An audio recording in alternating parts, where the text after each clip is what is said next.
Hello students, welcome to the PNT coaching classes learn easily and smartly. तो आज हम start करने जा रहे हैं इंग्लिश क्लास 5th का मॉडल क्वेश्चन पेपर का सेट 1। तो इसमें फर्स्ट क्वेश्चन जो है वो है मल्टीपल चॉइस क्वेश्चंस का, जिसमें 5 क्वेश्चंस हैं। तो फर्स्ट है the swan was hit by an arrow. तो यहाँ पे क्या बोल रहा है कि जो स्वान था यानी हंस था, वॉज हिट बाय, हिट यानी लग गया या टकरा गया, एन एरो, तो जो स्वान था उससे एक एरो यानी कि तीर टकरा गया, उसको तीर लग गया, तो हंस को एक तीर लग गया। हंस जो है ये एक बर्ड होता है जिसको इंग्लिश में स्वान बोलते हैं। सेकंड है प्रेयर नीड्स नो स्पीच। इसका मतलब है कि जो प्रार्थना होती है, जो हम भगवान से प्रार्थना करते हैं, उसमें स्पीच की ज़रूरत नहीं होती है। स्पीच यानी कुछ बोलना, भाषण देना होता है हिंदी में। तो जब हम प्रार्थना करते हैं भगवान से, तो ऐसा ज़रूरी नहीं है कि हम कुछ बोलें ही। हम अगर मन से, दिल से भगवान को याद करते हैं, अगर हम कुछ उनसे चाहते हैं, तो ऐसा ज़रूरी नहीं है कि वो हमको शब्दों में बोलना पड़े। भगवान को सब पता होता है और उनको हमारे बिना बोले ही पता चल जाता है। तो जो प्रेयर होती है उसमें हमको शब्दों की ज़रूरत नहीं होती है। प्रार्थना करने के लिए शब्द या भाषण की ज़रूरत नहीं होती है। देन थर्ड है a watch on the table is a timepiece. यानी कि एक जो घड़ी होती है जो कि टेबल पे रखी हुई है हमारे पास में, या हम जैसे सोए रहते हैं तो हमारे पास में कोई टेबल रखी है और वहाँ पे घड़ी रखी है, तो उसको हम बोलते हैं टाइम पीस। देन फोर्थ है Leena is a proper noun. अब लीना जो है ये एक लड़की का नाम है और यहाँ पे जो आंसर है उसमें आया है प्रॉपर नाउन। तो ये जो है नाउन के टाइप्स होते हैं। नाउन आपको पता होगा, आप पिछली क्लासेस में भी पढ़े होंगे, मैं फिर भी बता देती हूँ। Noun is a name of any person, place और थिंग। यानी कि जो नाउन होता है, जो संज्ञा बोलते हैं जिसको हिंदी में, तो ये किसी इंसान का, किसी जगह का या फिर किसी चीज़ का नाम होता है। अब यहाँ पे प्रॉपर नाउन क्या होगा?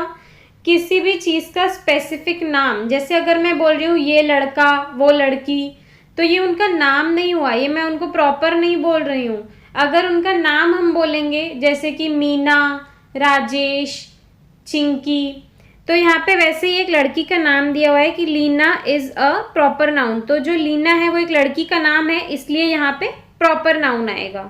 एक बार मैं आपको प्रॉपर नाउन की डेफिनेशन भी बता देती हूँ कि specific name for a person, place और थिंग। यानी किसी भी इंसान का, किसी भी जगह का या फिर किसी भी चीज़ का अगर कोई स्पेसिफिक नाम है, हम उस चीज़ को उस नाम से पुकार रहे हैं, तो उसको हम बोलते हैं प्रॉपर नाउन। नेक्स्ट है लाल बहादुर शास्त्री वॉज अवॉर्डेड भारत रत्न। जो लाल बहादुर शास्त्री जी थे, उन्होंने हमारे देश के लिए बहुत अच्छे अच्छे काम किए थे, देश की सेवा में अपना जीवन लगा दिया था, तो इसीलिए उनको अवार्ड किया गया था, यानी उनको सम्मानित किया गया था, अवार्ड दिया गया था। कौन सा अवार्ड दिया गया था? भारत रत्न। अब ये जो भारत रत्न है, ये किसी भी इंसान को कब दिया जाता है? जब वो सबसे अच्छा नागरिक माना जाता है इस देश का। नागरिक यानी होता है इस देश में रहने वाला, इस देश का इंसान। तो इस देश का जो सबसे अच्छा नागरिक होता है उसको ये सम्मान दिया जाता है।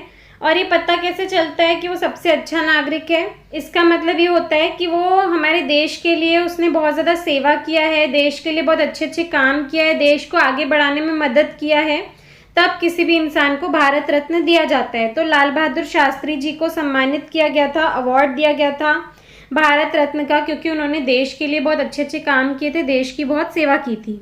नेक्स्ट अब फिल इन द ब्लैंक्स है। इसमें 6 to 10 जो है वो फिल इन द ब्लैंक्स के क्वेश्चन है। 6th है मंडे इज द, ये आंसर यहाँ पे लिखा हुआ है नीचे, first, FIRST, first. Monday is the first day of the week.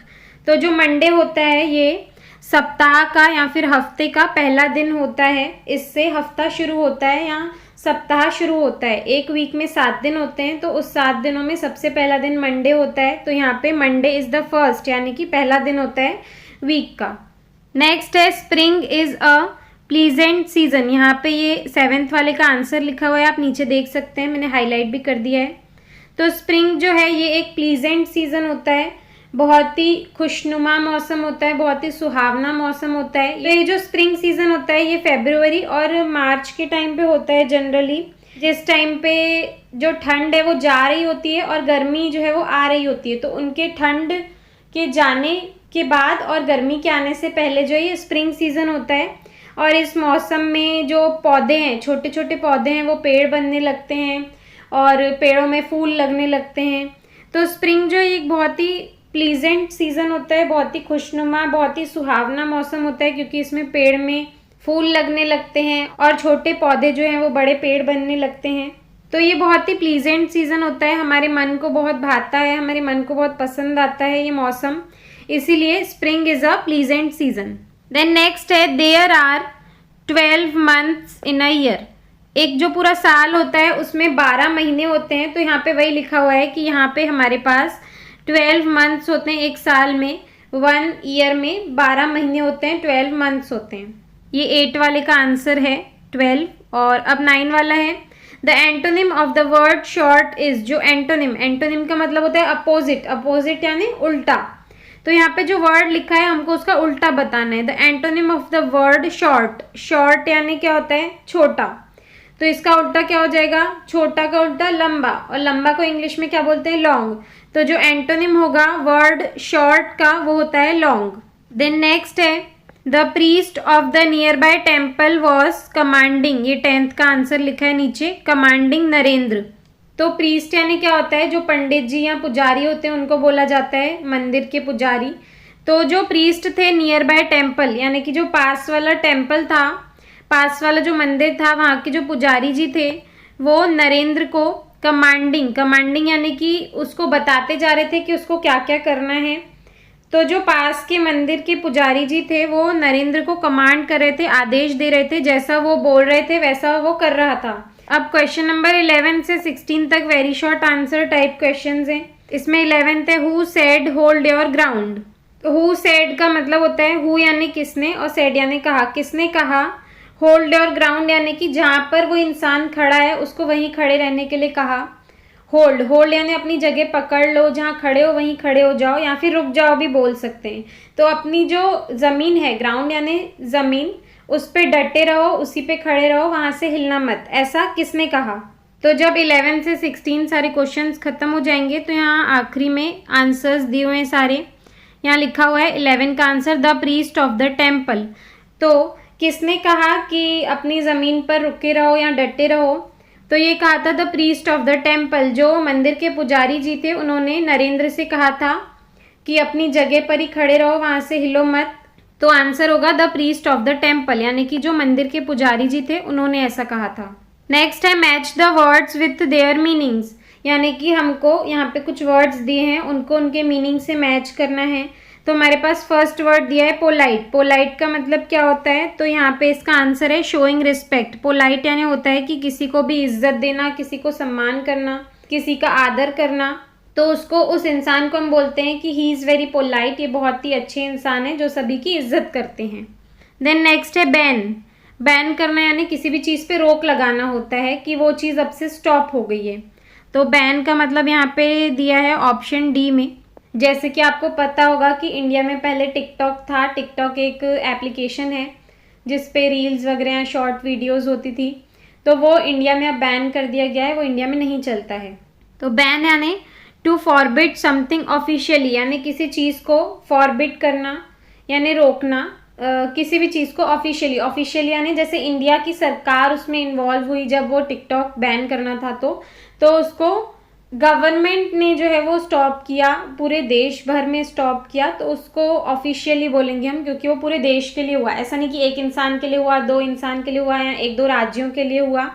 तो कोई भी चीज़ ऑफिशियली हुई गवर्नमेंट के साइड से तो उसको हम बोलते हैं बैन करना या to forbid something officially. Then next है जेंटली। जेंटली यानी प्यार से बात करना। यहाँ पे भी वही लिखा है सॉफ्टली। सॉफ्टली का मतलब होता है धीरे बात करना, प्यार से बात करना।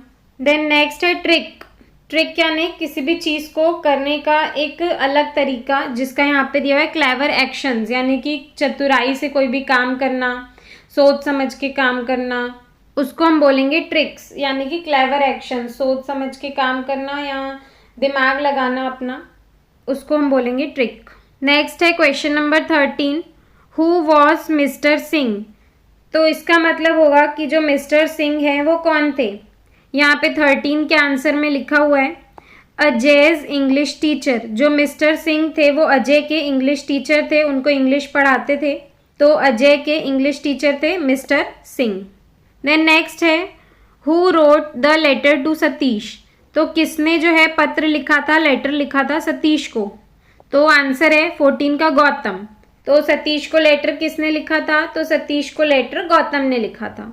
देन नेक्स्ट है give the opposite word of the following. यहाँ पे हमारे पास नीचे दो वर्ड्स दिए हुए हैं, हमको इनका अपोजिट बताना है, इनका उल्टा बताना है।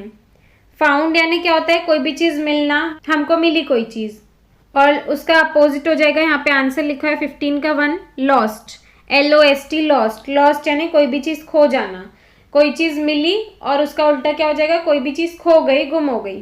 देन नेक्स्ट है टेक। टेक का मतलब क्या होता है, कोई चीज़ लेना। उसके बाद गिव, गिव यानी देना, उसका अपोजिट यहाँ नीचे आंसर में दिया है 15 के सेकंड में, मैंने ये अंडरलाइन करके बताया है। देन नेक्स्ट क्वेश्चन है फिल द करेक्ट प्रोनाउन। हमको सही प्रोनाउन को यहाँ पे फिल करना है। अब ये प्रोनाउन क्या होते हैं, प्रोनाउन यानी जैसे हम किसी को किसी के नाम से नहीं बुलाते हैं, जैसे मैं, यह, वो, वह, उसने, ऐसा, इस टाइप से जो वर्ड्स होते हैं उसको हम बोलते हैं प्रोनाउन। जैसे कि लाइन से आपको ये याद होने चाहिए, I, we, you, they, he, she, it, name. आप मेरे साथ रिपीट करिए, I, we, you, they, he, she, it, name. I, we, you, they, he, she, it, name. Name यहाँ नहीं आएगा प्रोनाउन में, क्योंकि नेम जो है वो तो नाउन होता है, इसलिए ये प्रोनाउन में नहीं आएगा, नेम प्रोनाउन नहीं होता है। I, we, you, they, he, she, it, ये जो है ये प्रोनाउन होते हैं। तो हमको पूछ रहा है, फर्स्ट दिया है fill in the blanks, I love my car, मुझे मेरी कार बहुत पसंद है। Blank is red in colour. अब यहाँ जो ब्लैंक है यहाँ पे आंसर दिया हुआ है 16 के फर्स्ट में, इट आएगा, IT इट आएगा। अब यहाँ पे इट क्यों आया, कभी भी जब हम किसी नॉन लिविंग चीज़ के बारे में बात कर रहे हैं, नॉन लिविंग यानी कि जो जिंदा नहीं है, जो खुद चल नहीं सकती, ग्रो नहीं कर सकती, वो नॉन लिविंग चीज़ है।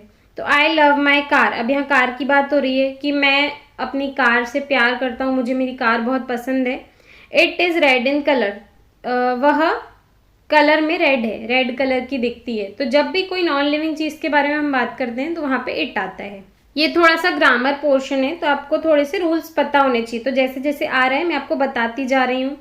देन फिर एक बेसिक रूल मैं बता देती हूँ। अगर जब भी हम किसी लड़के के बारे में बात कर रहे हैं तो वहाँ पे ही आता है, लड़की के बारे में बात कर रहे हैं तो शी आता है। जैसे अगर ग्रुप है तो उसके लिए, जैसे हमको हम बोलना है, हम के लिए जो है वो वी होता है, दे जो है वो वे के लिए होता है, दे भी ग्रुप के लिए होता है लेकिन वो वे के लिए होता है। अब आई जो है उसका मतलब मैं होता है जब हम खुद के बारे में बात कर रहे हैं। यू का मतलब होता है तुम या आप। तो इस टाइप से प्रोनाउंस यूज होते हैं। अभी नेक्स्ट देखते हैं सेकंड वाला, अमन इज अ गुड बॉय। अमन जो है एक अच्छा लड़का है। ब्लैंक, ब्लैंक में यहाँ पे आंसर दिया है he, HE he goes to school daily. अब यहाँ पे लिखा हुआ है Aman is a good boy, Aman एक अच्छा लड़का है। He goes to school daily, वह रोज स्कूल जाता है। तो यहाँ पे अमन है, अमन लड़का है, अब उसके लिए प्रोनाउन जो है वो ही यूज होगा। मैंने आपको ये पहले ही बताया कि ही जो है वो लड़कों के लिए यूज होता है और शी जो है वो लड़कियों के लिए यूज होता है। तो अमन is a good boy, Aman एक अच्छा लड़का है। ही का मतलब यहाँ पे होगा वह लड़का, अमन यानी वह। गोज टू स्कूल डेली, वह जाता है, डेली स्कूल जाता है, रोज स्कूल जाता है। अब नेक्स्ट है क्वेश्चन नंबर 17 से 22 तक के सारे answer short answer type questions हैं। तो नेक्स्ट है हमारा व्हाट डिड द सनशाइन से। तो क्वेश्चन का मतलब है कि जो सनशाइन है, सनशाइन का मतलब होता है कि सूरज की रोशनी या सूर्य की किरणें। आप इसका मतलब ये भी समझ सकते हो, जैसे जो धूप है वो हमारे लिए सूरज की रोशनी या सूर्य की किरणें हैं। तो आप उससे समझ सकते हो कि जो सनशाइन है, जो सूर्य की किरणें हैं, वो उन्होंने क्या कहा, वो हमसे क्या कहने की कोशिश कर रही हैं। तो इसका आंसर देखते हैं। क्वेश्चन नंबर 17 का आंसर है द सनशाइन सेड। तो सूर्य की किरणों ने कहा वेक, वेक का मतलब है कि जागो, and creep to the light, light की तरफ बढ़ते जाओ, लाइट की ओर जाते जाओ। क्रीप यानी धीरे धीरे चलते जाना, और किसकी तरफ जाना है, लाइट की तरफ, यानी कि सूर्य की रोशनी की तरफ। जो सूर्य की किरणें हैं वो हमसे ये कहने की कोशिश करती हैं कि जागो और धीरे धीरे जो सूर्य की रोशनी है उस तक जाने की कोशिश करो, उस तरफ जाओ। तो ये जो आंसर है ये थोड़ा सा हमारा रियल लाइफ से भी रिलेट करता है। जैसे हम क्या करते हैं, हम रात में सोते हैं, अंधेरा होता है, फिर सुबह सूर्य देव आते हैं तो उजाला हो जाता है। तो सूर्य की किरणें हमसे ये कहने की कोशिश करती है कि उठो, जाग जाओ और धीरे धीरे रोशनी की तरफ बढ़ते जाओ, क्योंकि हम रात में अंधेरे में सोए हैं तो अंधेरे से उजाला हो जाता है, तो अंधेरे से अब उजाले की तरफ जाते जाओ, रोशनी की तरफ जाते जाओ। सनशाइन जो है वो हमको ये मैसेज देने की कोशिश करती है। नेक्स्ट क्वेश्चन है question number 18, how do we celebrate Diwali. इस क्वेश्चन का मतलब है कि हम दिवाली कैसे मनाते हैं, जो कि हिंदुओं का बहुत ही बड़ा त्योहार माना जाता है। तो हम दिवाली कैसे मनाते हैं, तो चलिए इसका आंसर देखते हैं। तो क्वेश्चन नंबर 18 का आंसर है we celebrate Diwali with our family and friends. तो हम जो दिवाली का त्यौहार है वो हमारी फैमिली यानी हमारे परिवार के साथ और फ्रेंड्स यानी अपने दोस्तों के साथ मनाते हैं। वी वर्शिप गॉडेस लक्ष्मी, हम देवी लक्ष्मी जी की पूजा करते हैं। वर्शिप यानी पूजा करना। स्वीट्स आर डिस्ट्रीब्यूटेड, मिठाइयाँ बांटी जाती है, सभी लोग एक दूसरे को मिठाइयाँ देते हैं, मिठाइयाँ बांटते हैं क्योंकि ये खुशियों का त्यौहार है। And we let off fireworks, और हम सभी जो है वो पटाखे जलाते हैं। लेट ऑफ यानी जलाना, इसका मतलब कि हम पटाखे जलाते हैं या पटाखे छोड़ते हैं। फायरवर्क्स का मतलब है पटाखे।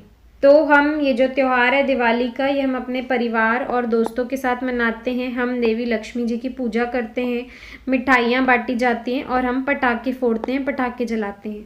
नेक्स्ट है question number 19, what message do you get from the poem my dog. अब एक पोयम है, उसका टाइटल या उस चैप्टर का नाम है माई डॉग। तो ये जो पोयम है माई डॉग, इससे आपको क्या मैसेज मिलता है, क्या संदेश मिलता है या आपको क्या सीखने मिलता है। तो चलिए इसके आंसर को देखते हैं। तो क्वेश्चन नंबर 19 का आंसर है द पोयम स्टेट्स। इसका मतलब कि जो पोयम है वो हमसे कहती है, स्टेट्स यानी बताती है या संदेश देती है, that one should love his pets unconditionally. तो कोई एक इंसान है, उसको अपने पेट्स को यानी जो पालतू जानवर हैं उनको अनकंडीशनली यानी बिना किसी कंडीशन के या बिना किसी फायदे के, ऐसा समझ लीजिए, हमको उनसे प्यार करना चाहिए। लव का मतलब है प्यार करना चाहिए। Not only for the qualities of pet, ऐसा नहीं कि सिर्फ और सिर्फ उसकी क्वालिटीज यानी उसके गुणों के लिए उसको प्यार किया जाना चाहिए, उसको अनकंडीशनली यानी बिना किसी कंडीशन के, बिना किसी उसकी खास बातों के या उसकी कुछ अच्छे गुणों के भी उसको प्यार किया जाना चाहिए, क्योंकि वो एक पालतू जानवर है। तो पोयम ऐसा कहना चाहती है कि one should love his pets unconditionally यानी बिना किसी कंडीशन के, बिना किसी सिचुएशन के एक इंसान को अपने पालतू जानवरों से प्यार करना चाहिए, ना कि सिर्फ और सिर्फ जो उसके गुण हैं उसकी वजह से उसको प्यार करना चाहिए। नेक्स्ट है question number 20, write an application to your headmaster to issue you school leaving certificate. आपको एक एप्लीकेशन लिखनी है अपने हेडमास्टर को, हेडमास्टर यानी स्कूल के जो हेड है या प्रिंसिपल हैं, ताकि आपको इशू कर दें यानी दे दें आपकी जो स्कूल लिविंग सर्टिफिकेट है। इसका मतलब कि आपको जिस स्कूल में आप पढ़ रहे हो वहाँ से आपको किसी दूसरे स्कूल में एडमिशन लेना है, तो आपको स्कूल लिविंग सर्टिफिकेट की ज़रूरत होती है, जिसको SLC भी बोलते हैं शॉर्ट फॉर्म में, या फिर इसको TC ट्रांसफ़र सर्टिफिकेट भी बोला जाता है, कि आप एक स्कूल छोड़ के दूसरे स्कूल में जाना है तो आपको कंपलसरी होता है ये स्कूल लिविंग सर्टिफिकेट देना। तो चलिए इसके आंसर को देखते हैं। तो सबसे पहले हम एप्लीकेशन में लिखते हैं टू का मतलब है कि हम जिसको ये एप्लीकेशन लिख रहे हैं, तो हम ये एप्लीकेशन हेडमास्टर को लिख रहे हैं, टू द हेडमास्टर जो हमारे प्रिंसिपल है उनको। अब उसके नीचे आता है स्कूल का नाम, गवर्नमेंट प्राइमरी स्कूल, जो भी आपके स्कूल का नाम है आप यहाँ पे लिख सकते हैं गवर्नमेंट प्राइमरी स्कूल के बदले। देन अब ये जो स्कूल है कहाँ पर है, तो वो लिखना पड़ता है भोपाल में है। देन इतना लिखने के बाद आता है सब्जेक्ट यानी कि हम ये एप्लीकेशन लिख क्यों रहे हैं, इस एप्लीकेशन को लिखने का मकसद क्या है, क्या विषय है। तो टॉपिक है application for school leaving certificate, कि हम एक एप्लीकेशन लिख रहे हैं, हमको स्कूल लिविंग सर्टिफिकेट चाहिए उसके लिए। तो स्टार्ट करते हैं रिस्पेक्टेड सर या मैम से, कि जो भी आपके प्रिंसिपल सर हैं या प्रिंसिपल मैम है, तो हम लिख रहे हैं कि रिस्पेक्टेड सर या मैम। अगर आपके प्रिंसिपल सर हैं तो आप रिस्पेक्टेड सर लिखेंगे, अगर आपके प्रिंसिपल मैम है तो रिस्पेक्टेड मैम लिखेंगे। Then I have passed class 5 from your school this year, यानी कि मैंने पास की है क्लास 5 आपके स्कूल से दिस ईयर यानी इस साल, यानी कि 2025 में। I want to seek admission in class 6 in Gwalior. अब मैं एडमिशन लेना चाहता हूँ या चाहती हूँ, I want to seek admission यानी एडमिशन लेना चाहता हूँ या चाहती हूँ इन क्लास 6 में एडमिशन लेना चाहती हूँ इन ग्वालियर में। As my father has been transferred to Gwalior. अब एडमिशन ग्वालियर में क्यों लेना है? क्योंकि मेरे फादर, जो मेरे पापा हैं, उनका ट्रांसफ़र हो गया है ग्वालियर में, भोपाल से ग्वालियर शिफ्ट हो रहे हैं, तो इसीलिए ट्रांसफ़र सर्टिफिकेट जो है उसकी ज़रूरत होगी। ट्रांसफ़र सर्टिफिकेट या school leaving certificate. Kindly issue me school leaving certificate. तो कृपा करके आप मेरा स्कूल लिविंग सर्टिफिकेट मुझे दे दें ताकि मैं इस स्कूल को छोड़ के ग्वालियर में दूसरे स्कूल में एडमिशन ले सकूं और वहां अपनी स्टडीज़ को कंटिन्यू कर सकूं। देन इतना लिखने के बाद हम उनसे बोलते हैं थैंकिंग यू, कि आपका बहुत बहुत धन्यवाद, क्योंकि वो हमें टीसी दे ही देंगे, इसीलिए पहले ही थैंकिंग यू। देन होता है योर्स सिंसियरली। योर्स सिंसियरली क्यों लिखते हैं? कि आपके सिंसियरली का मतलब होता है, जैसे कि हमने ये जो भी एप्लीकेशन में ये पूरा लिखा हुआ है ये सब सच है, यानी इसमें कुछ भी झूठ नहीं है, हम एकदम ईमानदार हैं, हम एकदम सिंसियर हैं जिस भी टॉपिक के बारे में हम बात कर रहे हैं, तो इसलिए यहाँ पे हम लिखते हैं योर सिंसियरली। अब उसके बाद आप अपना नाम लिखते हैं, रीटा जैन लिखा है यहाँ, तो आप अपना नाम लिख सकते हैं। देन क्लास 5th A, आप कौन सी क्लास में पढ़ते थे? अभी तक कहाँ पढ़े? उसी स्कूल में पढ़े। कौन सी क्लास पास की? 5th सेक्शन कौन सा था? A, तो क्लास 5th A। तो इस टाइप से आपको स्कूल लिविंग सर्टिफिकेट आए चाहे ट्रांसफ़र सर्टिफिकेट आए, आपको यही एप्लीकेशन लिखनी है और स्कूल लिविंग सर्टिफिकेट के बदले बस ट्रांसफ़र सर्टिफिकेट कर देंगे, बाकी पूरा सेम रहेगा। नेक्स्ट क्वेश्चन है right the feminine gender of the following. हमको यहाँ पे फेमिनाइन जेंडर लिखना है, जो नीचे 3 वर्ड्स दिए हैं उनका। फेमिनाइन जेंडर यानी क्या होता है? जैसे कि उसको हम हिंदी में बोलते हैं स्त्रीलिंग, या फिर वो फीमेल से रिलेटेड होगा, फीमेल से जुड़ा हुआ होगा। जैसे अब लड़का है, लड़का जो है ये मेल के लिए होता है, और उसका उल्टा लड़की, लड़की जो है ये फीमेल के लिए होता है। तो वैसे ही हमको एक वर्ड दिया है मैस्कुलाइन जेंडर का। मैस्कुलाइन यानी क्या होता है? जैसे कोई मेल होता है उसके लिए कोई वर्ड होता है, जैसे यहाँ पे फर्स्ट दिया है किंग, तो किंग का हमको फेमिनाइन जेंडर लिखना है। जैसे किंग राजा होता है तो वैसे क्वीन रानी होती है, तो हमको ऐसे बताना है उसका आंसर। देन नेक्स्ट है लॉयन और उसके बाद है सन। तो हमारे पास 3 वर्ड्स हैं, किंग, लॉयन एंड सन, तो हम इसका फेमिनाइन जेंडर देखते हैं। तो क्वेश्चन नंबर 21 का आंसर होगा, सबसे पहले था किंग, तो किंग का जो फेमिनाइन जेंडर होगा वो क्वीन, किंग यानी राजा और क्वीन यानी रानी। फिर था लॉयन, लॉयन यानी शेर, तो लॉयन का फेमिनाइन जेंडर होगा लॉयनेस, लॉयनेस जो है शेरनी को बोलते हैं। लॉयन यानी शेर, लॉयनेस यानी शेरनी। देन SON सन था, सन का मतलब होता है बेटा, अब यहाँ पे लिखा है डॉटर, तो उसका मतलब होता है बेटी। तो किंग का क्वीन यानी राजा का रानी, लॉयन का लॉयनेस शेर शेरनी, और सन का डॉटर, तो बेटा और बेटी। इस टाइप से ये आंसर है। नेक्स्ट है क्वेश्चन नंबर 22। यहाँ पे लिखा है गिव 1 वर्ड फॉर। यहाँ पे हमारे पास एक छोटा सा लाइन दी हुई है, हमको उसके लिए 1 वर्ड बताना है। तो फर्स्ट है वन हु ड्राइव्स अ बस, यानी कि ऐसा इंसान जो कि बस ड्राइव करता है, बस चलाता है। देन सेकेंड है वन हु कट्स वुड, एक ऐसा इंसान जो कि लकड़ी काटता है, वुड काटता है। देन थर्ड है वन हु फ्लाइज एरोप्लेन, एक ऐसा इंसान जो कि एरोप्लेन उड़ाता है, एरोप्लेन चलाता है, तो उसको हम क्या बोलेंगे? अब ये जो तीनों हैं इसको हम देखते हैं आंसर। तो हमने 22 का फर्स्ट देखा, वन हु ड्राइव्स अ बस, यानी कि एक ऐसा इंसान जो बस चलाता है, तो उसका आंसर होगा ड्राइवर। एक ऐसा इंसान जो बस चलाता है उसको हम बोलते हैं ड्राइवर। फिर सेकंड था वन हु कट्स वुड, एक ऐसा इंसान जो कि लकड़ी काटता है, वुड काटता है, तो उसका आंसर होगा वुड कटर। लकड़ी काटने वाले को बोला जाता है वुड कटर। फिर है वन हु फ्लाइज एरोप्लेन, एक ऐसा इंसान जो कि एरोप्लेन उड़ाता है, एरोप्लेन चलाता है, तो उसको क्या बोलेंगे? पायलट। जो एरोप्लेन चलाने का काम करता है उसको बोला जाता है पायलट। तो अब हमारे पास क्वेश्चन नंबर 23 से 26 तक के जो है वो लॉन्ग आंसर टाइप क्वेश्चंस दिए हुए हैं, यानी कि जो आंसर्स होंगे वो इनके लॉन्ग होंगे।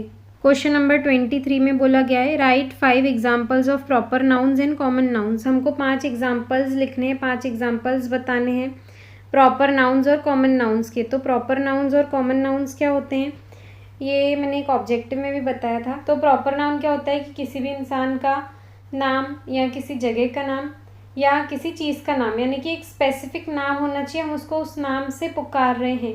जैसे मैंने बोला मीना, शीना या राजेश, कमलेश, तो ये उनके नाम है, तो हम उसको नाम से बुला रहे हैं, तो ये जो है ये प्रॉपर नाउन होते हैं। और अगर इसके अलावा हम बात करें प्लेस की, तो प्लेस जैसे ताजमहल, रेड फोर्ट, दिल्ली, आगरा, ये जगह के नाम हो गए। देन थिंग, कोई भी चीज़ का नाम है तो उसको हम फॉर एग्जांपल कलर स्पेसिफिक, या फिर मान लेते हैं 10 चेयर है तो हम बोल रहे हैं ब्लैक चेयर यानी ब्लैक वाली चेयर, तो ये नाम स्पेसिफिक हो गया कि ब्लैक वाली ही चेयर चाहिए ऐसे। तो ये होता है प्रॉपर नाउन कि किसी भी पर्सन, प्लेस या थिंग का स्पेसिफिक नाम हो तो उसको बोलते हैं प्रॉपर नाउन। अब इसके अलावा कॉमन नाउन क्या होता है? कॉमन नाउन में जो वर्ड है उसमें ही छुपा हुआ है कॉमन। कॉमन क्या होता है? कोई भी, ये लड़का, वह लड़की, वो पेंसिल, वो पेन। तो ये हम कोई स्पेसिफिक नहीं बता रहे कौन सी पेंसिल, कौन सी पेन, या कौन लड़का, कौन लड़की। तो ये कॉमन नाउन है, यानी आम भाषा में या आम तौर पे हम जो वर्ड यूज़ करते हैं वो किसी एक को पॉइंट आउट नहीं करता है, वो कॉमन चीज़ों को पॉइंट आउट करता है। और नाउन तो हमने पढ़े ही हुए हैं। नाउन क्या होता है कि the name of a person, place और थिंग। नाउन जो है इसको हम हिंदी में बोलते हैं संज्ञा, यानी किसी भी व्यक्ति, वस्तु या स्थान यानी कि जगह के नाम को संज्ञा बोलते हैं। अब इसमें भी उसके टाइप्स हो गए, प्रॉपर नाउन्स और कॉमन नाउन्स, जो कि मैंने आपको एक्सप्लेन कर दिया। तो हमको इनके 5-5 एग्जाम्पल बताने हैं, तो चलिए इसके आंसर को देखते हैं। प्रॉपर नाउन में हमारे पास एक लड़के का नाम लिखा हुआ है अतुल। देन है इंदौर, इंदौर एक सिटी का नाम है। रेड फोर्ट, रेड फोर्ट जो है ये लाल किला है, एक दिल्ली में बना हुआ है जो कि हिस्ट्री से रिलेटेड है। उसके बाद है ताजमहल, ये आगरा में बना हुआ है जो कि शाहजहां ने अपनी वाइफ के लिए बनवाया था। नेक्स्ट है दिल्ली, दिल्ली जो है ये एक सिटी का नाम है इंडिया की कैपिटल है बेसिकली। देन नेक्स्ट है कॉमन नाउन। अब कॉमन नाउन में तो नॉर्मल कोई भी वर्ड, बॉय, बॉय यानी लड़का, यहाँ पे हम कोई स्पेसिफिक किसी को बुला नहीं रहे हैं, किसी एक के बारे में बात नहीं कर रहे हैं, बॉय यानी लड़का। फिर है गर्ल, तो हम किसी भी गर्ल की बात कर सकते हैं। देन डॉग, तो कोई भी डॉग, कोई स्पेसिफिक डॉग नहीं है। फिर है पेपर, तो इसमें कुछ खास नहीं हुआ कि हम कौन से पेपर की बात करें, butter paper, filter paper, white paper, blue paper, whatever. फिर है काऊ, काऊ यानी गाय। अब यहाँ पे भी हम कोई कलर बात नहीं कर रहे हैं, कोई नाम बात नहीं कर रहे हैं, तो ये एक कॉमन कैटेगरी होगी कि कोई भी काऊ या कोई भी गाय।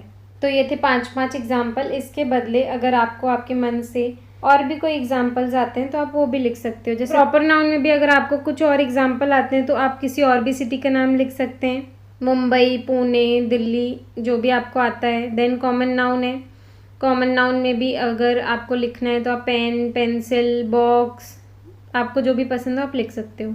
नेक्स्ट क्वेश्चन है क्वेश्चन नंबर 24। इसमें बोला गया है complete the lines of the poem. यहाँ पे हमको एक पोएम दी हुई है और उसमें बीच बीच में ब्लैंक दिए हुए हैं, तो हमको उसको कंप्लीट करना है, पूरा करना है। तो चलिए इसको डायरेक्ट आंसर में ही देखते हैं और आंसर से ही पूरी पोएम को समझते हैं। तो ये जो पोएम है इसको समझते हैं। In the heart of a seed, इसका मतलब कि एक जो बीज है, सीड है, उसके हृदय में, उसके दिल में, हार्ट यानी होता है दिल में। अब बीज का हृदय कैसे होता है, यानी बीज के अंदर में। बरीड डीप, सो डीप, जो कि बहुत ही गहरे में, डीप का मतलब होता है गहरे में, बरीड यानी दफनाया हुआ है, दबाया हुआ है, सो डीप बहुत ज़्यादा गहरे में दफनाया हुआ है एक बीज ज़मीन के अंदर। अ डियर लिटिल प्लांट ले फास्ट अस्लीप, एक बहुत ही प्यारा सा नन्हा सा पौधा है जो कि बहुत गहरी नींद में सोया हुआ है। तो वेक सेड द सनशाइन, तो जो सूर्य की रोशनी है, सनशाइन है, धूप है, वो उससे कह रही है उठो, जागो। वेक का मतलब होता है जागो। तो एक नन्हा सा पौधा है जो कि जन्म लेने वाला है, जब सही कंडीशंस होगी, जब उसको धूप मिलेगी, पानी मिलेगी, तो उस बीज में से एक पौधा निकलेगा। तो यहाँ पे पोयम में बहुत ही अच्छे तरीके से बताया गया है कि एक बीज है, उसके हृदय में एक छोटा सा पौधा है जो कि बहुत गहरी नींद में सोया हुआ है, और सूरज की रोशनी उस पर पड़ कर के, उस पे आकर के उसको कह रही है कि उठ जाओ, जाग जाओ। यानी कि उस बीज में से पौधे को निकलने के लिए कहा जा रहा है इस पोयम के ज़रिए, जो कि बरीड डीप, सो डीप, बहुत ही ज़्यादा गहरे में दफनाया हुआ है। हार्ट यानी होता है दिल या हृदय। सीड का मतलब होता है बीज। कभी भी हमको कोई पौधा उगाना है, पौधा लगाना है, तो उसके लिए बीज बोना पड़ता है, बीज डालना पड़ता है ज़मीन के अंदर। फिर उसको हम पानी देते हैं, धूप मिलती है, हवा मिलती है, सही उसको सारी कंडीशन मिलती है, तो वो फिर एक छोटा सा पौधा बनता है धीरे से। फिर है अ डियर लिटिल प्लांट, यानी कि बहुत ही छोटे नन्हे पौधे से कहा जा रहा है ले फास्ट अस्लीप, जो कि बहुत लंबे समय से गहरी नींद में सोया हुआ है। वेक सेड द सनशाइन, सूरज की रोशनी उसको कह रही है कि वेक, वेक यानी जाग जाओ, उठ जाओ। तो इस टाइप से हमने ये पूरी पोयम भी समझ ली है। और जो ब्लैंक्स थे उसमें ये आएगा, फर्स्ट वाले में ऑफ अ सीड, सेकेंड वाले में बरीड डीप, थर्ड वाले में फास्ट अस्लीप और फोर्थ लाइन में द सनशाइन। क्वेश्चन नंबर 25 में दिया हुआ है read the following passage and answer the questions given below it. हमको ये जो पैसेज दिया हुआ है नीचे, पैसेज यानी एक पैराग्राफ टाइप सा दिया हुआ है जिसमें कुछ स्टोरी टाइप सा थोड़ा सा बताया हुआ है, तो उसको हमको रीड यानी पढ़ना है and answer the questions given below it. और उसके नीचे जो यहाँ पे हमारे पास क्वेश्चंस दिए हैं इनको रीड करके इनके आंसर बताने हैं। तो चलिए सबसे पहले तो हमारे पास ये जो पैसेज दिया है इसको समझते हैं, क्योंकि अगर पैसेज समझ आएगा उसके बाद ही हमको क्वेश्चन आंसर्स बनेंगे। तो स्टार्ट करते हैं। A frog lived in a well, यानी कि एक फ्रॉग था, एक मेंढक था, वो एक कुएं में रहता था। वेल का मतलब कि कुएं में रहता था और लिव्ड यानी रहता था। It was born and brought up there, तो वो वहीं पर ही पैदा हुआ था एंड ब्रॉट अप यानी वहीं पर ही रहा था, पला बड़ा था उस कुएं में। One day another frog that lived in the sea came and fell into the well.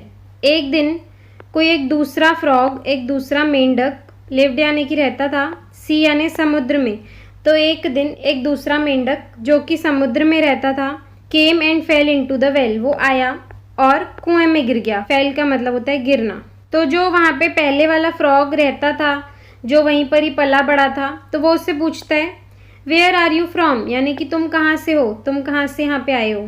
तो आई एम फ्रॉम द सी, वो जो मेंढक समुद्र से आके गिरता है वो बोलता है आई एम फ्रॉम द सी, मैं समुद्र से हूँ, मैं समुद्र से आया हूँ। The sea how big is that, तो वो जो पहला मेंढक है वो बोलता है समुद्र वो कितना बड़ा होता है। Is it as big as my well, क्या वो मेरे इस कुएं जितना बड़ा है। तो जो फ्रॉग होता है सी से आया हुआ रहता है, सी यानी समुद्र से आया हुआ जो फ्रॉग है वो सैड यानी बोलता है माई फ्रेंड, मेरे दोस्त। How do you compare the vast sea with your little well, तुम कैसे कंपेयर कर सकते हो, तुलना कर सकते हो, यानी किसी भी दो चीज़ों के बीच में कंपैरिजन करना कि ये ज़्यादा अच्छा है या ये ज़्यादा अच्छा है या ये ज़्यादा बड़ा है वो ज़्यादा बड़ा है, उस टाइप से। तो हाउ डू यू कंपेयर, आप कैसे कंपेयर कर सकते हो द वास्ट सी, एक बहुत बड़े समुद्र को, विथ योर लिटिल वेल, अपने इस छोटे से कुएं से। तो जो कुएं वाला फ्रॉग होता है, वेल वाला फ्रॉग होता है, वो बोलता है वेल देन, ठीक है, nothing can be bigger than my well, कोई भी चीज़ मेरे इस कुएं से बड़ी हो ही नहीं सकती है। माई वेल बिगर देन माई वेल, यानी मेरे कुएं से कोई भी चीज़ बड़ी हो ही नहीं सकती है। फिर बोलता है वो जो फ्रॉग फ्रॉम द वेल है, यानी कुएं में रहने वाला फ्रॉग था पहला वाला, वो बोलता है यू आर अ लायर, तुम एक नंबर के झूठे हो। लायर यानी होता है झूठा। The frog from the sea smiled, जो फ्रॉग समुद्र से आया था वो स्माइल करता है, मुस्कुराता है, एंड सेड, कहता है oh no my dear I am not, नहीं मेरे प्यारे दोस्त मैं नहीं हूँ। वो कहता है कि मैं झूठा नहीं हूँ।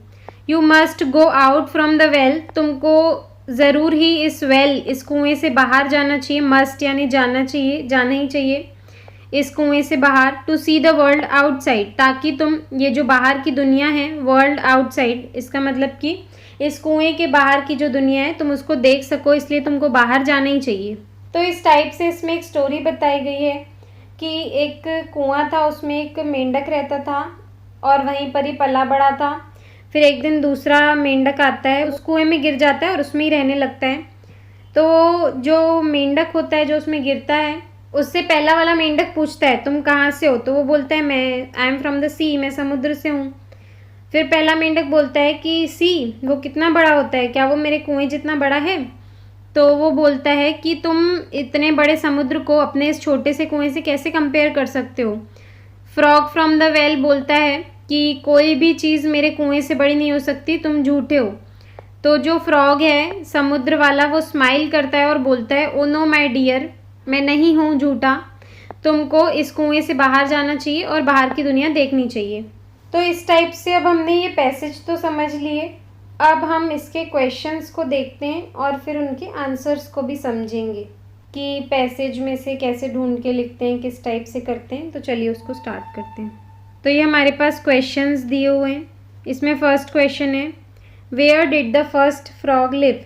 क्वेश्चन का मतलब है वेयर यानी कहाँ, did the first frog live, जो पहला फ्रॉग है, जो पहला मेंढक है वो लिव यानी रहता था, तो पहला फ्रॉग जो है वो कहाँ रहता था। तो आंसर है the first frog lived in the well, जो पहला फ्रॉग था, जो पहला मेंढक था वो लिव्ड यानी रहता था, कहाँ रहता था, इन द वेल यानी कुएं में रहता था। तो अगर हमको यहाँ पे पैसेज से देखना है तो यहाँ लिखा हुआ है a frog lived in a well. तो हमने जब स्टोरी समझे उसमें हमने देखे कि एक फ्रॉग था, जो पहला फ्रॉग था वो कहाँ पे रहता था, वेल यानी कि कुएं में रहता था। तो ये हो जाएगा हमारा फर्स्ट का आंसर। ओके, फिर सेकेंड क्वेश्चन है where did the second frog live. Where का मतलब होता है कहाँ, जो सेकेंड फ्रॉग है वो रहता था। सेकेंड फ्रॉग कहाँ रहता था, तो आंसर है the second frog lived in the sea. जो दूसरा फ्रॉग था, जो दूसरा मेंढक था वो सी का मतलब कि समुद्र में रहता था। फिर वो एक दिन अचानक से आके कुएं में गिर गया था, लेकिन वो पहले रहता कहाँ पे था, सी का मतलब समुद्र में।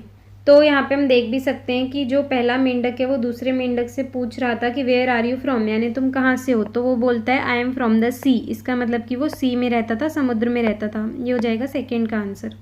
देन थर्ड क्वेश्चन है what did the first frog ask the second frog one day. First frog ने एक दिन सेकेंड फ्रॉग से क्या पूछा, क्या आस्क किया। आस्क यानी होता है पूछना। तो जो फर्स्ट फ्रॉग था उसने सेकेंड फ्रॉग से एक दिन क्या पूछा। तो जो फर्स्ट फ्रॉग है, the first frog asked the second frog that whether the sea was as big as its well. इसका मतलब है कि जो फर्स्ट फ्रॉग है उसने सेकेंड फ्रॉग से आस्क यानी पूछा दैट वेदर द सी। इसका मतलब है कि जो समुद्र है was as big as its well, वो उससे पूछता है कि क्या जो समुद्र होता है वो इस कुएं जितना बड़ा होता है। तो इसको हम यहाँ से देख सकते हैं, ये वाली लाइन में दिया हुआ है the sea how big is that, is it as big as my well. But अगर आप उसके बदले ये भी लिखोगे जो मैंने आपको मार्क करके दिया है तो भी आपको मार्क्स मिलेंगे, क्योंकि इसमें वो लाइन आ गई है, वो उससे पूछता है कि is it as big as my well. तो आप ऐसा लिख सकते हो कि द फर्स्ट फ्रॉग, पहले क्वेश्चन से रहेगा the first frog asked the second frog that लिखना पड़ेगा the sea how big is that, is it as big as my well. क्या वो मेरे कुएं जितना बड़ा है, जो समुद्र है वो, ऐसा पूछता है। जो वेल में रहने वाला मेंढक है वो सी में रहने वाले मेंढक से ऐसा पूछता है। क्वेश्चन नंबर 4 में बोला गया है why was the frog from the well angry. क्यों जो फ्रॉग है, जो मेंढक है जो कि वेल यानी कुएं में था, वो एंग्री था। जो कुएं में रहता था वो एंग्री यानी गुस्सा हो गया था। तो the frog from the well was angry. जो फ्रॉग था कुएं में रहने वाला वो गुस्सा हो गया था। Because the frog from the sea said that, क्योंकि जो समुद्र वाला मेंढक था उसने बोला था that how could he compare the vast sea with his little well, कि कैसे वो बड़े से समुद्र को छोटे से कुएं से कंपेयर कर सकता है, कि समुद्र कितना बड़ा होता है और कुआं इतना छोटा होता है। तो इस बात पे जो कुएं वाला मेंढक था वो एंग्री, इसका मतलब गुस्सा हो गया था। तो इसका आंसर भी हम पैसेज में से देख सकते हैं। यहाँ पे आपको थोड़ा सा सोच के लिखना पड़ेगा। Why was the frog from the well angry, तो इसको क्वेश्चन से पहले हम लेंगे the frog from the well was, ये जो वॉज है ये इधर आ जाएगा, वॉज एंग्री बिकॉज, ऐसा था क्योंकि। यहाँ से लिखेंगे द फ्रॉग फ्रॉम द सी, अब ये जो सेड है पीछे वाला ये यहाँ आ जाएगा। The frog from the sea said how do you compare the vast sea with your little well. तो जो समुद्र वाला मेंढक था वो ऐसा बोलता है कि कैसे तुम बहुत बड़े समुद्र को इस छोटे से कुएं से कंपेयर कर सकते हो, उनकी तुलना कर सकते हो कि समुद्र जो बहुत बड़ा होता है और कुआं जो है वो तो छोटा सा है। तो इस बात पे जो वेल वाला मेंढक था वो गुस्सा हो गया था। तो ये हमारा हो जाएगा फोर्थ का आंसर। देखिए ऐसा ज़रूरी नहीं है कि यहाँ पे जो आंसर्स लिखे हैं वैसा आप सेम लिखो, लेकिन पैसेज में जो दिया है वो सेम लिखोगे तो भी आपको मार्क्स मिल जाएंगे। देन नेक्स्ट है, लास्ट क्वेश्चन है fifth, what did the frog from the sea advice to the other frog. जो समुद्र में रहता था पहले फ्रॉग, जो आकर के गिर गया था कुएं में, उसने क्या एडवाइस दी, क्या सलाह दी दूसरे फ्रॉग को, यानी कि जो वेल में कुएं में रहता था पहले से, उसको क्या सलाह दी। The frog from the sea advised the other frog, तो जो फ्रॉग था समुद्र में रहने वाला उसने दूसरे फ्रॉग को सलाह दी, सजेशन दी, to go out from the well, कि तुमको इस कुएं से बाहर जाना चाहिए, to see the world outside, ताकि तुम बाहर की दुनिया देख सको। तो यहाँ पे पैसेज में लाइन लिखी हुई है you must go out from the well to see the world outside. ये हो जाएगा हमारा आंसर नंबर फिफ्थ। तो इस टाइप से हमने पांचों आंसर्स को यहाँ से भी समझ लिए और पांचों को हमने पैसेज में भी देख लिए। अगर आपको किसी में भी डाउट हो तो आप कमेंट करके पूछ सकते हैं। क्वेश्चन नंबर 26 में बोला गया है राइट 5 सेंटेंसेज ऑन एनीवन। तो यहाँ पे हमारे पास 4 टॉपिक दिए हुए हैं, इनमें से किसी भी एक पर हमको 5 सेंटेंसेज यानी 5 वाक्य लिखने हैं, 5 लाइन्स लिखनी है। तो हम वन बाय वन जो है चारों को समझेंगे, फिर आपको जो भी इजी लगे, जो भी अच्छा लगे, आप उसको लर्न कर सकते हैं। एनी वन बोला है इसीलिए। तो हम चारों को वन बाय वन समझेंगे। चलिए फर्स्ट वाला देखते हैं। फर्स्ट है थिंग्स गॉड हैज़ गिवन अस। तो यहाँ पे ये हमारा फर्स्ट टॉपिक है, थिंग्स गॉड हैज़ गिवन अस। इसका मतलब कि थिंग्स यानी होता है चीज़ें, गॉड यानी भगवान ने, हैज़ गिवन अस यानी जो उन्होंने हमें दी है, गिवन यानी दी है, अस यानी हमें। तो ऐसी चीज़ें जो हमें भगवान ने दी है उसके बारे में हमको 5 सेंटेंसेस लिखने हैं। तो यहाँ पे 5 से ज़्यादा सेंटेंसेस भी हो सकते हैं, तो आप पूरे समझ लीजिए, फिर आपको जो भी इजी लगे आप उनको लर्न कर सकते हैं। फर्स्ट है God has given us many things. भगवान ने हमें गिवन यानी दी है, मैनी थिंग्स यानी बहुत सारी चीज़ें दी हैं। अब उन बहुत सारी चीज़ों में क्या क्या आता है उनको वन बाय वन देखते हैं। सेकेंड है God has given us our parents. भगवान ने हमें अवर पेरेंट्स यानी हमारे पेरेंट्स, इसका मतलब हमारे मम्मी पापा हमें दिए हैं। हमें बहुत ज़्यादा थैंकफुल होना चाहिए गॉड के लिए कि गॉड ने हमें हमारे मम्मी पापा दिए हैं, पेरेंट्स दिए हैं, क्योंकि हर किसी के पास मम्मी पापा भी नहीं होते हैं। इसलिए हम बहुत ही किस्मत वाले हैं कि हमें हमारे पेरेंट्स मिले हैं।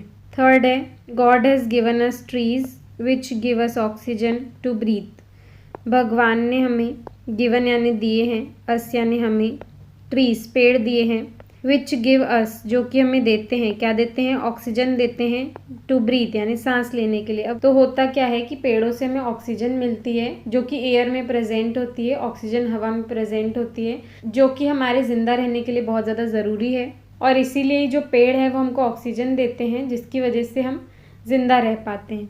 तो God has given us trees, भगवान ने, अस यानी हमें, गिवन यानी दिए हैं, ट्रीज भगवान ने हमें पेड़ दिए हैं जो कि हमको देते हैं, क्या देते हैं, ऑक्सीजन देते हैं, टू ब्रीथ सांस लेने के लिए हमको ऑक्सीजन देते हैं। देन फोर्थ पॉइंट है God has given us our home and nature.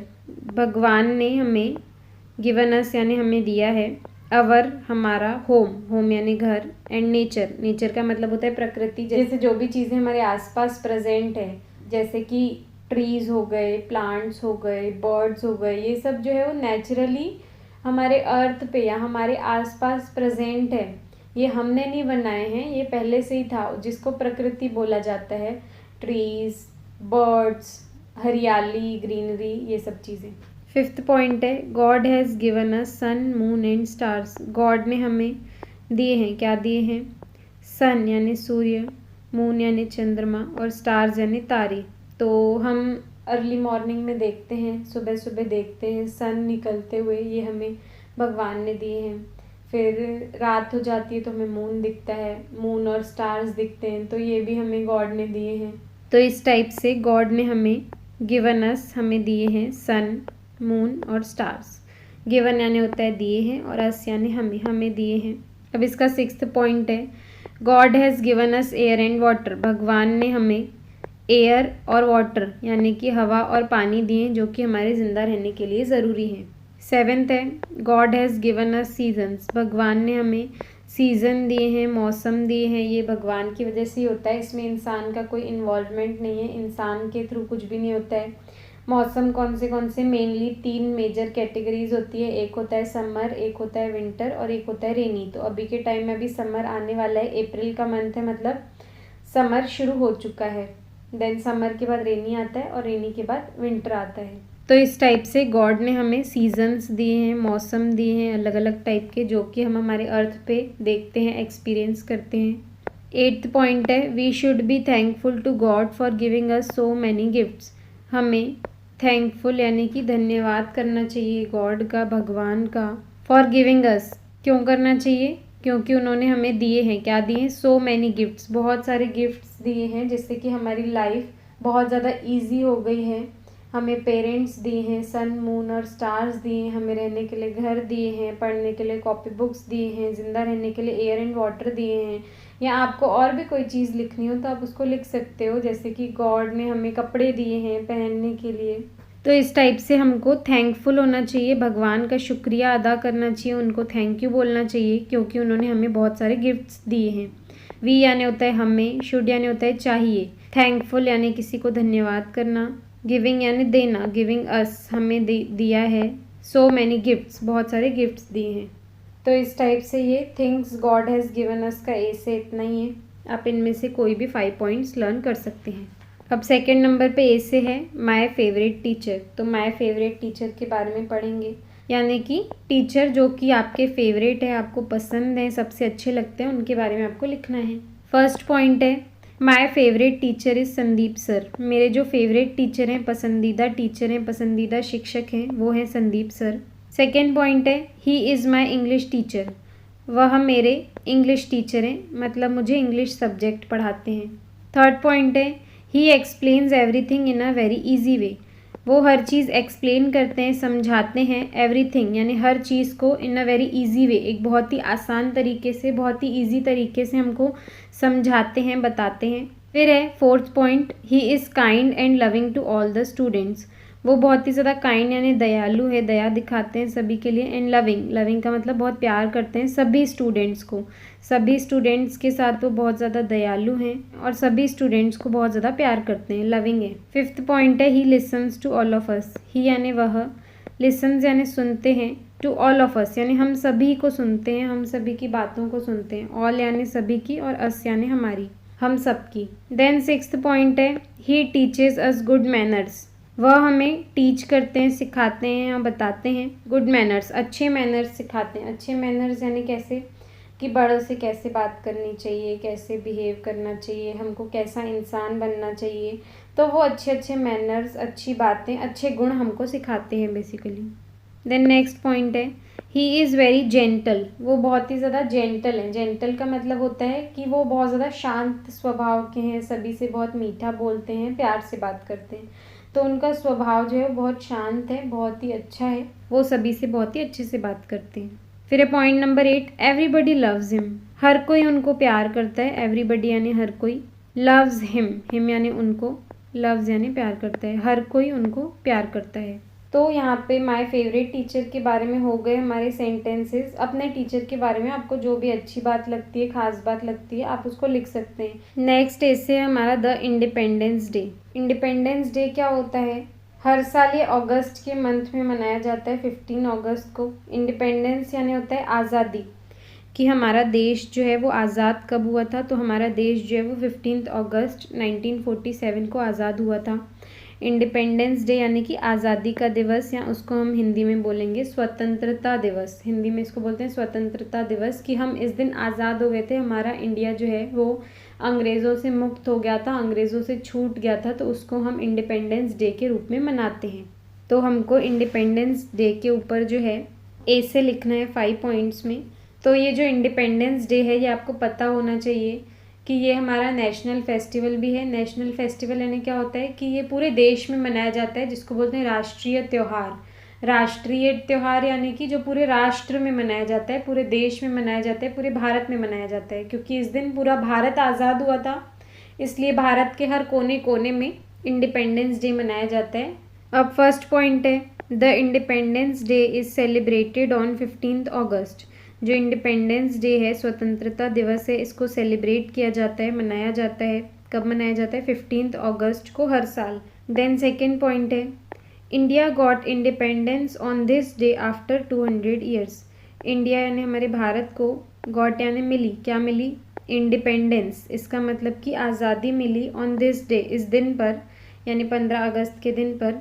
After 200 years, 200 सालों के बाद हमारा जो भारत है उसको आज़ादी मिली इस दिन पे, 15 अगस्त के दिन पे। आफ्टर 200 ईयर्स, 200 साल अंग्रेज़ों का गुलाम रहने के बाद हमको 15 अगस्त 1947 को आज़ादी मिली। देन थर्ड पॉइंट है ऑन दिस डे, इस दिन पर, वी रिमेंबर द लीडर्स। हम याद करते हैं, रिमेंबर का मतलब होता है याद करते हैं, लीडर्स को, उन लीडर्स को who sacrificed their lives for our freedom. जिन्होंने अपनी लाइफ त्याग दी, यानी कि जिन्होंने अपनी ज़िंदगी की भी परवाह नहीं की, देश की आज़ादी के लिए उन्होंने अपनी जान दे दी, अपनी जान गंवा दी हमारी आज़ादी के लिए, यानी कि हम लोगों की आज़ादी के लिए, कि हम फ्रीली जी सके, हम आज़ाद होकर इस भारत में रह सकें। तो उन लीडर्स ने अपनी ज़िंदगी को त्याग दिया, अपनी ज़िंदगी को पूरा देश के लिए लगा दिया, देश को आज़ाद कराने में लगा दिया, फिर चाहे वो उसमें मर क्यों ना गए हों, लेकिन उन्होंने जो भी किया अपने देश के लिए किया। तो ऑन दिस डे, इस दिन पे, वी यानी हम, रिमेंबर यानी याद करते हैं। किनको याद करते हैं? लीडर्स को लाइफ सेक्रीफाइस्ड का मतलब होता है त्यागना या छोड़ देना या अपने बारे में नहीं सोचना, एक तरीके से ऐसा बोल सकते हैं। तो उन्होंने अपनी ज़िंदगी को त्याग दिया, अपनी ज़िंदगी के बारे में नहीं सोचा फॉर अवर फ्रीडम, हमारी आज़ादी के लिए, ताकि भारत देश के लोग आज़ाद रह सकें। तो जो हमारे लीडर्स थे इनमें बहुत सारे लोगों के नाम हैं, मैं 2-4 लोगों के नाम आपको बता देती हूँ। महात्मा गांधी जी थे, भगत सिंह जी थे, लाल बहादुर शास्त्री जी थे। तो और भी ऐसे बहुत सारे लोग थे जिनकी वजह से हमारा देश जो है वो आज़ाद हो सका है और हमारा देश आज बहुत ही प्रगति कर रहा है, आगे बढ़ रहा है। 4th पॉइंट है, ऑन दिस डे, इस दिन पर, अवर पीएम यानी कि जो हमारे प्राइम मिनिस्टर हैं जो कि नरेंद्र मोदी जी हैं, addresses the nation from the red fort Delhi. तो इस दिन पे जो हमारे प्राइम मिनिस्टर हैं, जो हमारे प्रधानमंत्री जी हैं, वो नेशन, इसका मतलब राष्ट्र या पूरे देश को एड्रेस करते हैं। एड्रेस करने को हिंदी में बोलते हैं संबोधित करना। तो इसका मतलब क्या होता है कि वो एक स्पीच देते हैं कि हमें जो आज़ादी मिली उसके बारे में, या जो भी इंडिया ने आज तक के हासिल किया है आज़ादी मिलने के बाद, उन सब चीज़ों के बारे में, और आज़ादी का महत्व बताते हैं, आज़ादी के इम्पोर्टेंस को बताते हैं। ये सब चीज़ें जो हैं वो मोदी जी अपनी स्पीच में बताते हैं, एड्रेस करते हैं, यानी पूरे देश को संबोधित करते हैं, पूरे देश को स्पीच बताते हैं। वो टीवी में लाइव आती है। और कहाँ से स्पीच देते हैं? From the red fort Delhi. Delhi का जो रेड फोर्ट है, लाल किला है, वहाँ पे ये 15 अगस्त का स्पीच वगैरह सेरेमनी की जाती है। पूरा एक ऐसा प्रोग्राम टाइप होता है। तो वहाँ से मोदी जी जो हैं वो स्पीच डिलीवर करते हैं, स्पीच देते हैं। नेक्स्ट पॉइंट है, नेशनल फ्लैग इज़ हॉइस्ट। जो हमारा राष्ट्रीय ध्वज है, तिरंगा झंडा है, उसको फहराया जाता है। होस्ट करना यानी कि फहराना या ऊपर उठाना, ऊंचा उठाया जाता है। एंड नेशनल एंथम इज संग। और जो नेशनल एंथम है वो गाया जाता है। नेशनल एंथम को हिंदी में राष्ट्रीय गान भी बोलते हैं। आप सभी को पता ही होगा, जन गण मन जो है ये हमारा नेशनल एंथम है। तो उस दिन नेशनल एंथम भी गाया जाता है वहाँ पे। This day teaches us the value of freedom. ये जो दिन है, जो इंडिपेंडेंस डे का दिन है, ये हमें टीच करता है, सिखाता है। अस यानी हमें क्या सिखाता है? Value of freedom. हमें आज़ादी की कीमत बताता है, आज़ादी की वैल्यू बताता है कि हम आज़ाद भारत में रह रहे हैं तो हम कितने ज़्यादा खुश नसीब हैं, और जिन्होंने गुलामी देखी उन्होंने कितने ज़्यादा त्याग किए, वो कितने ज़्यादा लोग मारे गए, उसके बाद हमको आज़ादी मिली है। तो हमारे लिए जो फ्रीडम है उसकी बहुत ज़्यादा वैल्यू है। हमारी आज़ादी की वैल्यू क्या है ये हमको बताता है। नेक्स्ट पॉइंट है, we feel proud of our nation. हमें हमारे देश पर गर्व है। नेशन का मतलब होता है देश, अवर यानी हमारे देश पर गर्व है, हमें प्राउड फील होता है हमारे देश पे कि हम इस देश के रहने वाले इंसान हैं, इस देश के रहने वाले नागरिक हैं। देन लास्ट पॉइंट है, we celebrate this day as our national festival. जैसा कि मैंने आपको पहले भी बताया कि हम सेलिब्रेट करते हैं, मनाते हैं इस दिन को एज अवर नेशनल फेस्टिवल, हमारे नेशनल फेस्टिवल के रूप में मनाते हैं। इसको राष्ट्रीय त्यौहार या राष्ट्रीय पर्व के नाम पर इसको मनाया जाता है, क्योंकि पूरे देश को इस दिन आज़ादी मिली थी, इसीलिए। अभी हमारा लास्ट ऐसे है, माय स्कूल। अपने स्कूल के बारे में लिखना है। फर्स्ट पॉइंट है, I study in Saraswati middle school. I यानी मैं, स्टडी यानी पढ़ती हूँ या पढ़ता हूँ, इन यानी मैं, किस में? सरस्वती मिडिल स्कूल में। तो आई study in Saraswati middle school, मैं सरस्वती मिडिल स्कूल में पढ़ती हूँ। देन सेकेंड पॉइंट है, अवर स्कूल इज़ वेरी बिग। हमारा जो स्कूल है वो बहुत ज़्यादा बड़ा है, वेरी बिग, बहुत बड़ा है। फिर है point number 3, it has 30 classrooms. इसमें 30 क्लासरूम्स हैं, यानी कि 30 क्लासेस बनी हुई हैं जहाँ पे स्टूडेंट्स पढ़ सकते हैं। देन फोर्थ पॉइंट है, there is a good library with many books. यहाँ पे एक बहुत ही अच्छी लाइब्रेरी है। लाइब्रेरी यानी क्या होता है? जहाँ पे बहुत सारी बुक्स रखी जाती हैं एंड देन फिर आप उनको पढ़ सकते हो ले करके, देन फिर वो आपको बुक रिटर्न करनी होती है, तो उसको लाइब्रेरी बोलते हैं। वहाँ पे लाइब्रेरी बनी हुई है, वहाँ बहुत सारी बुक्स हैं। विथ मैनी बुक्स, बहुत सारी बुक्स के साथ एक बहुत ही अच्छी लाइब्रेरी बनाई हुई है वहाँ पे। फिर फिफ्थ पॉइंट है, there is a play ground for playing various games. वहाँ पर एक प्ले ग्राउंड है, खेलने का मैदान है, खेल का मैदान है। फॉर प्लेइंग वेरियस, खेलने के लिए, वेरियस गेम्स यानी बहुत सारे गेम्स खेलने के लिए वहाँ पर एक प्ले ग्राउंड है, खेल का मैदान है। There are 35 teachers. स्कूल में कितने टीचर्स हैं? 35 टीचर्स हैं। देन सेवेंथ पॉइंट है, there are 800 students in my school. मेरे स्कूल में कितने स्टूडेंट्स हैं? 800 स्टूडेंट्स हैं। फिर है आई लव माई स्कूल, मैं अपने स्कूल से बहुत प्यार करता हूँ। आई लव यानी मैं प्यार करता हूँ, माई स्कूल यानी अपने स्कूल को, मेरे स्कूल को। तो इस तरीके से हमारा क्लास 5th का इंग्लिश का मॉडल क्वेश्चन पेपर का सेट 1 यहीं पे ख़त्म होता है। आई होप स्टूडेंट्स आपको ये क्लियर हो गया होगा। अगर आपको हमारी वीडियो से कुछ भी सीखने मिला या नॉलेज मिला तो प्लीज़ हमारे चैनल को सब्सक्राइब कीजिए एंड वीडियो को लाइक ज़रूर करें। आज के लिए इतना ही, थैंक यू।